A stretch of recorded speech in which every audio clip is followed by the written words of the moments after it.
Hi, I'm your host, Larissa Worstiak. Through this podcast, I aim to empower and inspire jewelry entrepreneurs and professionals so they can thrive while adding more beauty to the world. I'm passionate about digital marketing for jewelry brands, and I'm excited to share my passion with you. As we all know, jewelry is joy, so I'll gladly seize any opportunity to talk about it. This is episode 178, and today I'm sharing a very excited post-JCK mid-year trends report based on what I observed in Vegas this past year. I had such a great time at the show, meeting virtual friends in person, seeing how brands have grown and evolved even since last year's JCK, being completely overwhelmed by the sheer number of people and exhibitors, especially in comparison to last year. And I can't wait to share my insights and takeaways with you, especially if you didn't attend this year's show and you want to hear my perspective. So keep listening or watching this episode for the full scoop. But before we get to the solid gold of this episode, I'd like to take a moment to remind you that this podcast has both an audio and video component. So you can either listen on your favorite podcast platform or watch on YouTube by searching Joy Joya. I love creating this content as my act of service to you, my awesome listeners and viewers. And you can support the podcast for free by taking the time not only to subscribe, but also to leave a rating and review on iTunes, which helps other jewelry dreamers find it too. In this segment of the podcast, I give out my Sparkle Award for the week. During this segment, I highlight a jewelry brand that's impressing me with their marketing. The Sparkle Award is also interactive, so you can visit sparkleaward.com to nominate a jewelry brand that's inspiring you these days, and I might feature your submission on a future podcast episode. This week's Sparkle Award goes to the jewelry brand Casual Carats, a friend of the Joy Joya podcast, but also a brand I really admire. I got to meet founder and designer Alyssa for the first time in person at this year's JCK show, and it was also Alyssa's first time exhibiting. Yay! I think it takes a lot of guts and courage to debut your brand at a major trade show like JCK, and I'm super proud of her for being a rock star and bringing her A game. So if you are not familiar with Casual Carats, they are a maker of colorful and playful silicone rings that are set with diamonds and gemstones in 14 karat gold. They make rings that are the perfect alternative to the gold wedding ring set for anyone who has an active lifestyle, or maybe people who just want something a little more colorful, a little more playful, something to wear for travel that won't break the bank if it's lost or damaged. They can even be worn for fashion, and she has some alternative motifs just for like fun styling. It's a no-brainer upsell for jewelry retailers who sell wedding jewelry. And if you want to learn more about Alyssa and Casual Carats, you can check out the assortment at casualcarats.com. Not sponsored, just my personal endorsement and sharing my admiration. As I mentioned, you can visit sparkleaward.com to nominate a jewelry brand that's inspiring you these days, and I might feature your submission on a future podcast episode. Let's discuss some recent news related to jewelry or marketing. Each week, I share my thoughts about 3 relevant articles, and you can get those links by visiting joyjoya.com/signup. Once you're on that VIP list, you'll receive our weekly digest filled with new episode announcements. But one second, I want to give a shout out to the New York City Jewelry Week Rough Cut podcast hosted by JB Jones and Elan Simic. Elan is a past guest of the Joy Joya podcast. I was so excited about the most recent episode, episode 8. They had Liz Kantner on as a guest. Of course, Liz has been a 2-time guest on the Joy Joya podcast. And Liz is my collaborator in a project that we're doing called Success with Jewelry. It's a 6-part webinar series and many more things to come. So Liz was on this recent episode. She talked about the Success with Jewelry webinar series, and she plugged the Joy Joya podcast. It was a really fun and informative episode. So if you don't already listen to the New York City Jewelry Week Rough Cut podcast. I highly recommend you check that one out. So my first article comes from Later, one of my favorite resources lately for social media news and insights. They really do such a great job of providing in-depth, highly researched, thoughtful articles, especially about Instagram.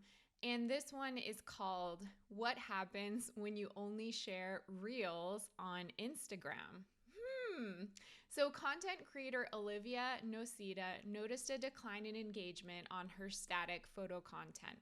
With Reels content on the rise, she decided to shift her strategy to an Instagram Reels only strategy on her feed, along with posting daily stories. One quote, after 6 months, Olivia grew her account by 60,000 followers, a 75% increase in follower growth, end quote. She previously had 80,000 followers, but after the strategy switch, she now has 140,000 engaged followers. So what are her takeaways and tips from pursuing a Reels only strategy on Instagram? One, she says it's not all about going viral. Making Reels just to go viral loses authenticity behind the content. And she says instead of thinking about the potential viral potential of a video, Olivia considers how can I grow my community and add value. Tip number 2, content pillars are key. So having 3 to 5 topics that the brand is consistently discussing really emphasizes and communicates the brand message. It also kind of gives you some structure for social media. It helps you amplify your niche as a brand. Tip number 3, trending music is everything. Olivia really recommends thinking of Reels with an audio lens first. So one tip would be to scroll through Instagram to see what audio is trending and then bookmark any songs that you hear on repeat to determine how to make that audio work for you and your content. Tip number 4, try, and try again. Your Reel strategy may not work right away, and that's okay. It actually took Olivia 6 months to see that growth that I just mentioned a few minutes ago. Tip number 5, she says that 6 to 12 seconds is really the sweet spot for Reels. People are loving short form content, and Olivia found that 6 to 12 second range worked the best for her. And finally, tip number 6, on-screen text is a must. That helps for accessibility and inclusivity. So if someone is speaking in your Reels, you should always enable captions so that if someone is hearing impaired or they have their sound off, they can still understand the content without necessarily having to listen. Article number 2 comes from Women's Wear Daily, and the title is Christie's Turns Spotlight on Jewelry and Handbags. So after the auction house Christie's record-breaking art sales, they're continuing to rev up sales through high-ticketed accessories and jewelry. Rachel Kofsky was named Senior Vice President of International Handbags on June 1st and will continue to work as an auctioneer. I like that job title, Senior VP of International Handbags. The Magnificent Jewels sale includes the Light of Africa diamond, which is an emerald cut diamond that weighs in at 103.49 carats and with an estimate ranging from $11 million to $18 million. The sale also includes notable jewelry by Jar and a set of Van Cleef & Arpels coral and gold jewelry that was owned by the late NYC Grand Dame Brooke Astor. There was also a 2-night watches evening sale and an ongoing online sale for designer handbags. The pandemic has definitely changed the way people shop, and more people are comfortable with online sales as well as with the secondary market. Supply chain issues have also shifted consumers to that secondary market. Quote, interest in resale is being led by Gen Z, whose members are very comfortable buying and selling on the secondary market, according to Kofsky. And finally, our last article comes from Bloomberg, and it's De Beers hikes small diamond prices as sanctions cause shortages. That's a tongue twister right there. Quote, the price of smaller diamonds has surged since the start of March as cutters, polishers, and traders are struggling to source supply after the U.S. levied sanctions on Russia's Alrosa post-JCK, which accounts for about a third of global production, end quote. De Beers raised prices of rough diamonds throughout most of 2021 to recover from the first year of the pandemic, but now they've even raised prices on cheaper, smaller stones. Despite the price increases, there's still strong demand for the goods, of course. I mean, quote, De Beers raised the prices of smaller stones by between 5 and 7% at its sale in Botswana. The diamond industry has been facing big challenges due to Russia's invasion of Ukraine and the sanctions that have followed. Big-name U.S. jewelers like Tiffany & Company and Signet have said that they will stop buying new diamonds mined in Russia, while retailers in countries like China, India, and the Middle East have not followed suit with those U.S. companies. As I mentioned, if you want to get the links to the articles I share in this segment of the podcast, you can become a JoyJoya VIP by visiting joyjoya.com/sign up. Okay, let's talk about some trends. I'm going to break my trends into 4 different categories to kind of make them easier to digest. And these were all things that I observed at JCK and that I'm really excited about and that I think will really guide the rest of the year into 2023. So the first one was all about talk around NFTs and Web3. So, I mean, the opening keynote of the show was called Web3 is Coming, Navigating the Past, Present, and Future of Retail. So if that's the keynote, I think that kind of sets the tone for a lot of the conversation and happenings at the show. I did attend one talk with Oliver Maroney. He's the co-founder of Cameo Pass and the GM of Web3 at Cameo. He did an excellent job explaining Web3. I think he really simplified it. Oh, side note, I'm also hoping to secure him as a guest for this podcast in the near future. So while Web 1.0 is all about reading the internet, or was all about reading the internet, Web 2.0 was about reading and writing the internet, and Web 3.0, this new frontier of the internet, is about reading, writing, and owning the internet. And that owning part is where NFTs come in. So everyone feels or can feel like they have ownership in this digital world where we exist online. I think a lot of people in the industry right now are super curious about how to get into NFTs. What are they? How can they play a role in business growth and in marketing? It doesn't really seem like that right now there's a straightforward way to do it, and I think that's kind of the exciting thing about it. It requires creativity, a desire to create community within your business or around your business. It requires innovation and outside of the box thinking. So at the show, there was an NFT art gallery that I noticed.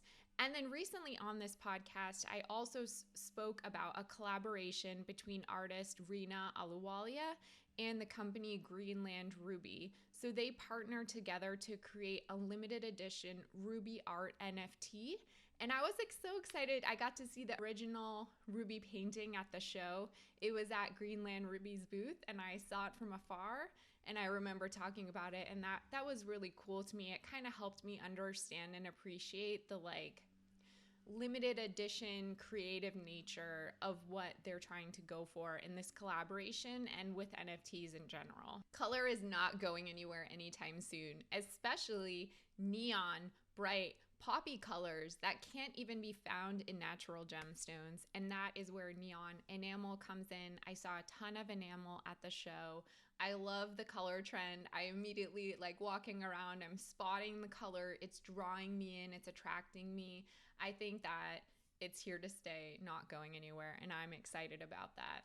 Another trend, tons of chains in yellow gold, especially curb chains. Oh my, I saw curb chains everywhere. Necklaces, bracelets, fat, skinny, whatever, you name it, diamond encrusted. Curb chains look amazing, and they were all over the show this year. Of course, tennis necklaces and bracelets. I think that trend is really hot and popular among Gen Z right now, but also, as you know, a full-blown, beautiful quality big diamond tennis necklace is not an inexpensive buy. So I saw a lot of really dainty and delicate alternatives. And I also saw this style not only in lab grown diamonds at a much more affordable price point, but also in simulated diamonds to really make the look, the fashion look, more accessible for people who want to indulge in it. Definitely bypass and 2-stone rings. That toi et moi, I don't know if I'm saying it right, trend has been really hot on Instagram. But one thing I loved that I also saw, let's take it extra, let's take it to a whole new level, a 3-stone ring. And I'm not talking about your past, present, and future, but that toi et moi look with 3 stones instead of 2. And that was Rachmaninoff Diamonds had this amazing 3-stone ring with 3 different shapes in a cluster, and I loved that look. Definitely the 1980s are back, guys. Get your hair teased, put on that neon pink lipstick. The 80s are here. Lots of herringbone chains, definitely channel set stones, which I think fell out of favor for a few decades, like not the coolest look, but I really think that channel setting is coming back. The next category I want to talk about is wedding jewelry.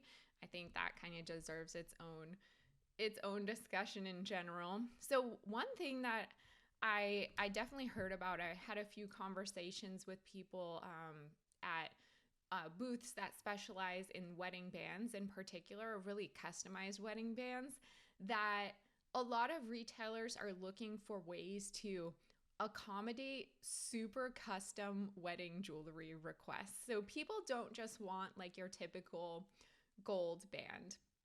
They, in this age of Etsy, where you can literally go on Etsy and find like anything you could possibly want out there in terms of wedding jewelry, even if it's not like made out of fine materials. I really believe that a lot of people getting married today just want to have that extra something that no one else has. So they're really going out of their way to create a ring that is uniquely theirs. So manufacturers are offering all different kinds of alternative materials, ways to combine and mix and match those materials in just one ring to give consumers that really custom look that they are desiring. Also, solitaires. I think the halos are going away. The elaborate side stone looks are going away. Of course, there's the toi et moi trending style, but that's almost like a variation on a solitaire, just with 2 stones. I think that more simple, minimalist look is really trending in wedding jewelry. Oval-shaped diamond center stones, definitely a hot look. I think it's been for maybe a year or so. It's nothing like super new, but I definitely saw that look at the show in terms of engagement rings. And then one thing that kind of surprised me was a lot of alternatives for lower priced engagement ring styles. And I'm talking about simulated diamonds, maybe even gold plated. And these aren't just being worn as like travel jewelry, like you leave your expensive engagement ring at home when you travel.